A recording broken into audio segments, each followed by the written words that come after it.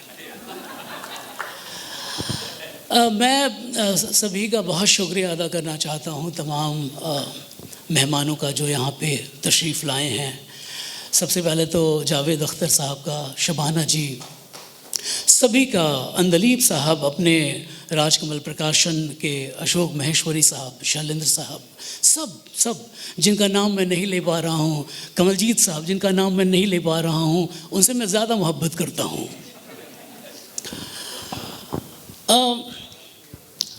मैं मजरूह साहब को जानता हूँ, मैंने मजरूह साहब की किताबें पढ़ी हैं, मैंने मजरूह साहब के गीत सुने हैं, मैंने मजरूह साहब का मुशायरा पढ़ा है, मुशायरा सुना है। एक दिन मजरूह साहब को मैंने कांधा भी दिया है। मैं जानता हूँ मजरूह साहब को, और जानता हूँ जब भी ये कह सकता हूँ कि जो मजरूह को नहीं जानते वो हमारी इंडियन फिल्म इंडस्ट्री को भी नहीं जानते। जैसा कि जावेद साहब ने अभी कहा कि उन्होंने 1948 की फिल्म शाहजहाँ से शुरुआत की थी, गम दिए मुस्तकिल कितना नाजुक है दिल, ये न जाना हाय हाय रे जालिम ज़माना। मजरूह साहब को अदब ने, बल्कि कहें कि मजरूह साहब अदब के फेर में आ गए थे और शायरी से उनकी आशनाई हो गई थी। अगर वो लिख रहे हैं कि हुस्ने जाना इधर आ, आईना हूँ मैं तेरा, मैं संवारूंगा तुझे, सारे गम दे दे मुझे, तो वो अपनी शायरी से गुफ्तगू कर रहे हैं।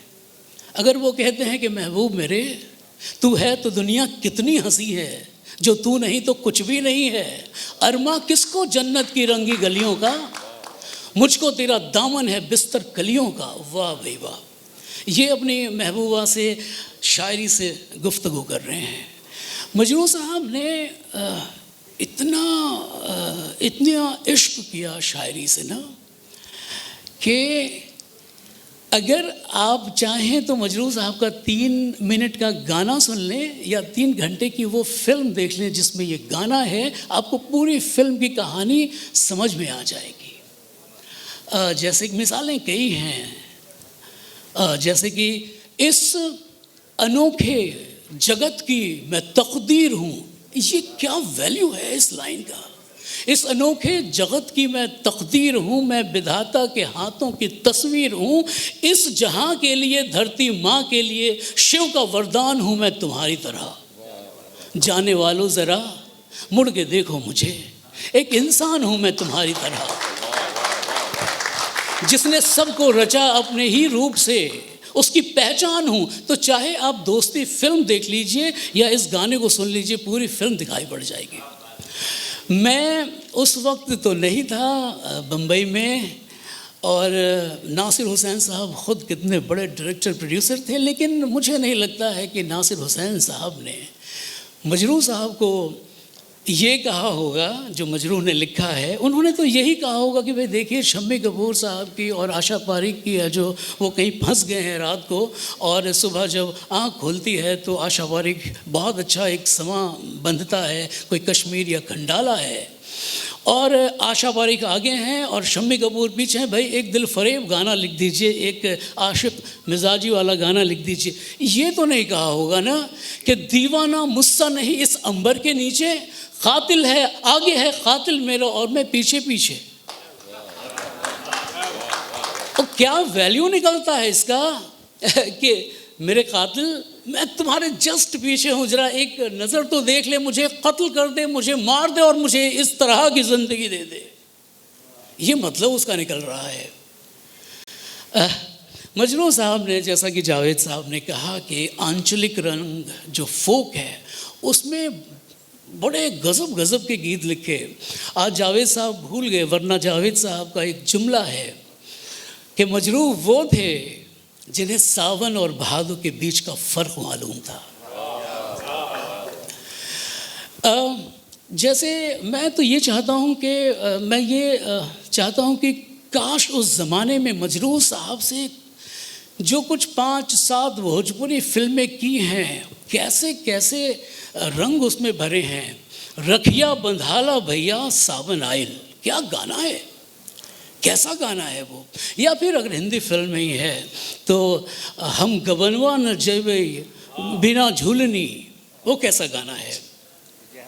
सजनवा, ये जो अंदाज है बोलने का, मतलब वाह, ये मजरू साहब ने, जी जी जी, जो हम तुम चोरी से बंधे एक डोरी से, जइयो कहाँ। अच्छा, ललित साहब यहाँ पे बहुत बड़े आर.डी. बर्मन के फ़ैन हैं। मैं एक बात कहने की इजाज़त चाहता हूँ, और वो ये है कि एक जो 1973 की जावेद साहब की फिल्म यादों की बारात है, उसको क्रिटिक्स एक ग्रैंड म्यूज़िकल सागा समझते हैं। मैं तो खैर उसको लिरिकल भी सागा समझता हूँ।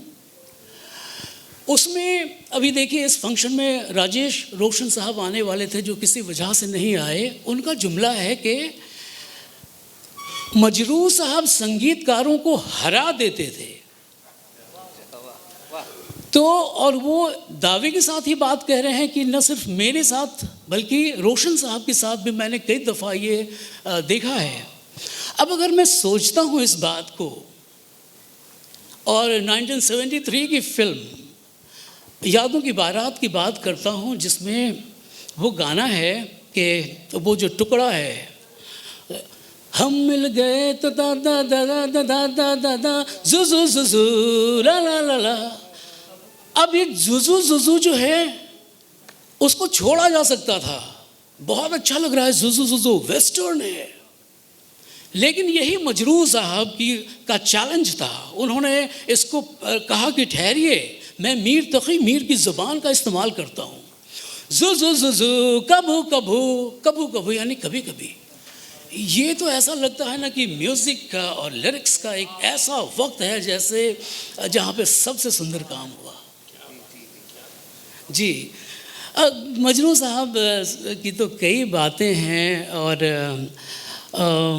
मैं क्या बताऊं। देखिए, जैसा कि ललित साहब के हिस्से वो गीत आया, आप बहुत खुशकिस्मत हुए ललित साहब। आज मैं ऊपर आसमान नीचे, बहुत खुशकिस्मत हैं आप, क्योंकि वो जो अल्ट्रा मॉडर्न सॉन्ग है वो।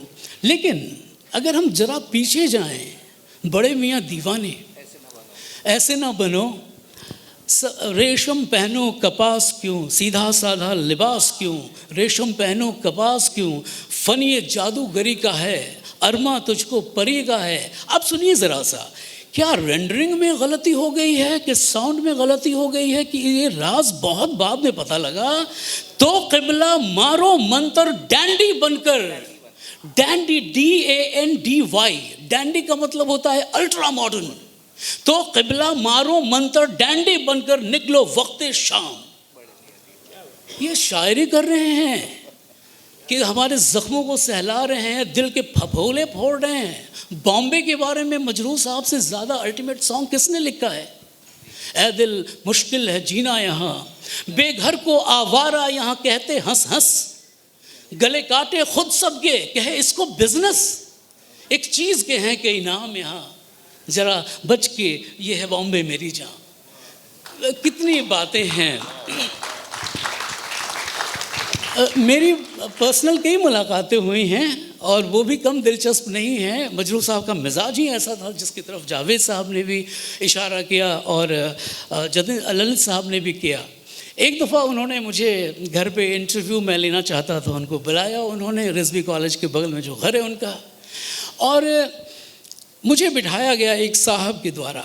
उनके मिजाज का पता लगता है इससे। तो उन्होंने मुझसे पूछा कि साहब कुछ लेंगे चाय? तो मैंने कहा कि नहीं ठीक है।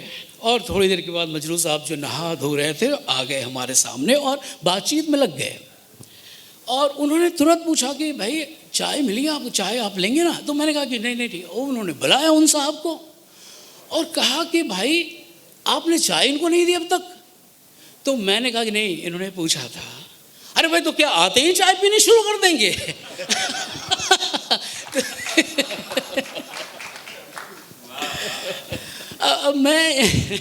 मैं ये कहना चाह रहा हूँ कि जब मैंने मजरूह साहब से पूछा कि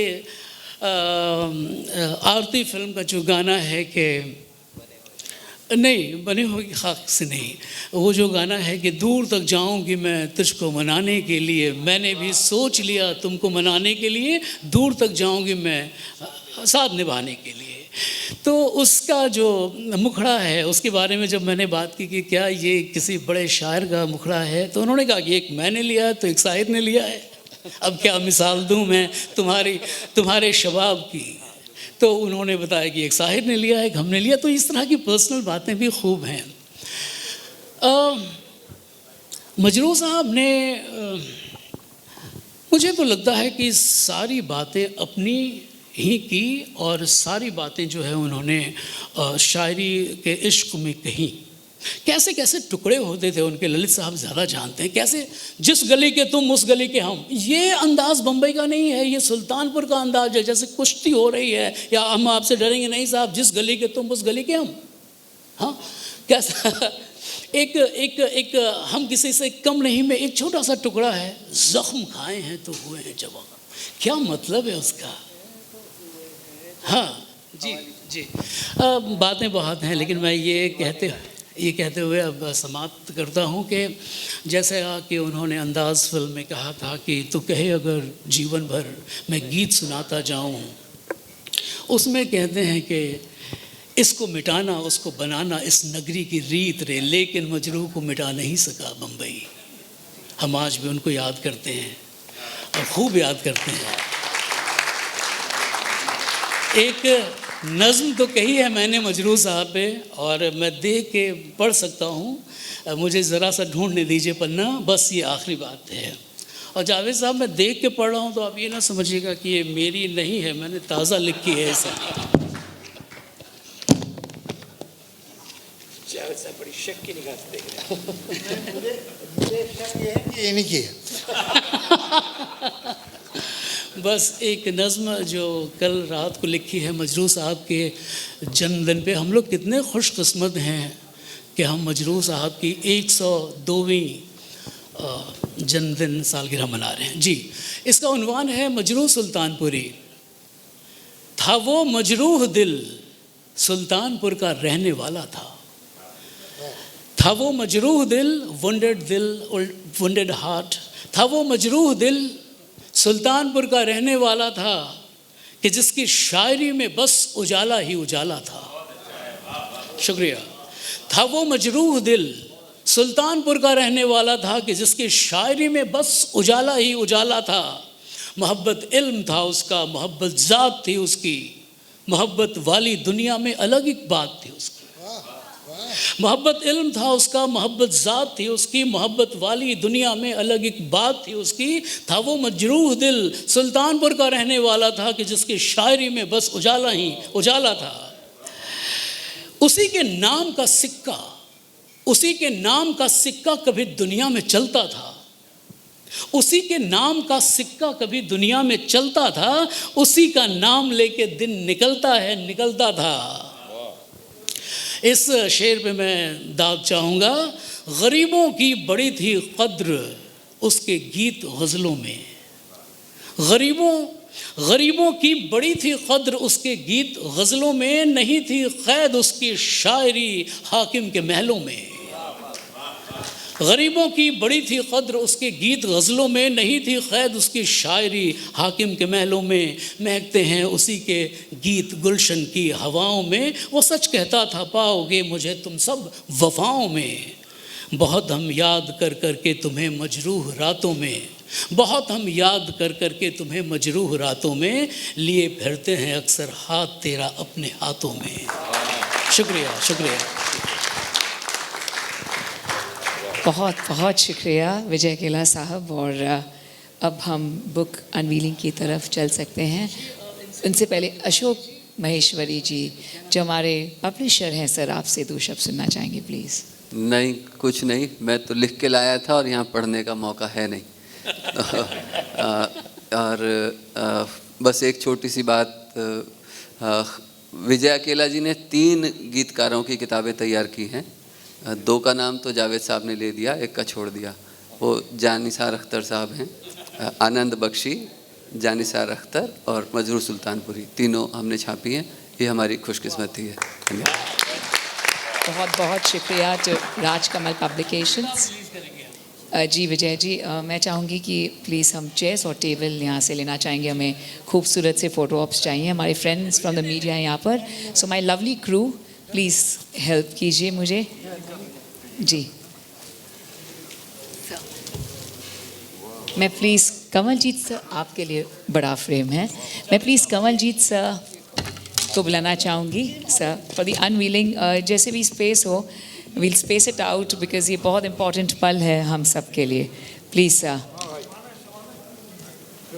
चली गई। हाँ जी कोई अस्पताल में है। जान कुमार सानू जी प्लीज़ आ जाइए। मैम सबा जी हैं हमारे साथ। सो बिल्कुल, can we have the countdown of 5?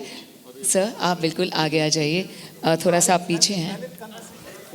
Friends from the media, ठीक है सर, प्लीज़ आप नहीं दिख रहे हैं सर। थोड़ा सा अगर 1 मिनट अगर हम रुक सकें तो please. Can I have my lovely crew for the chairs please?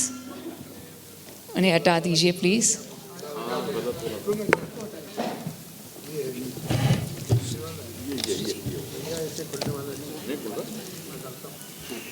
Sanjeev Darshan ji please. Rakesh Nigam ji आप आ जाइए। अनिल मुरारका जी प्लीज़। तो आइए, at the countdown of 5, are we ready?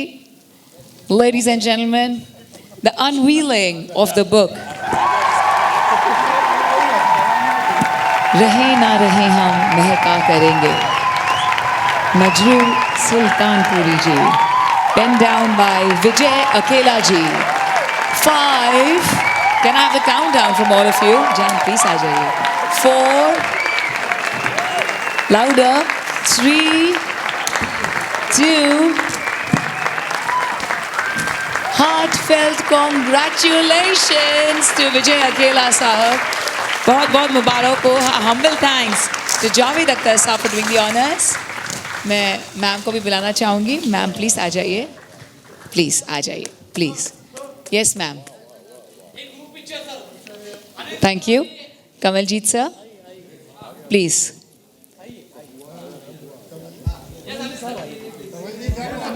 आ जाइए।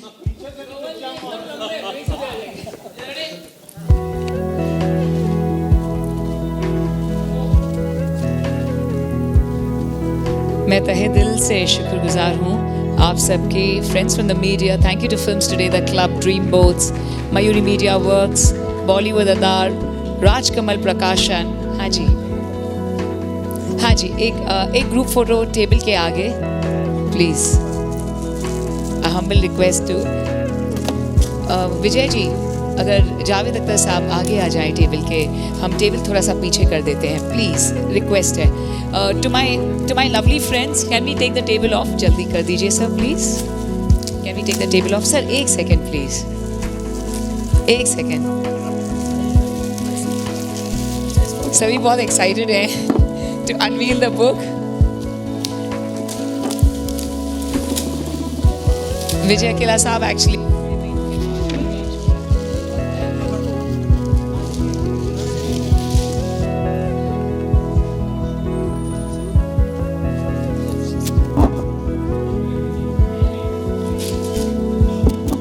मधुश्री मैम प्लीज आप भी आ जाइए।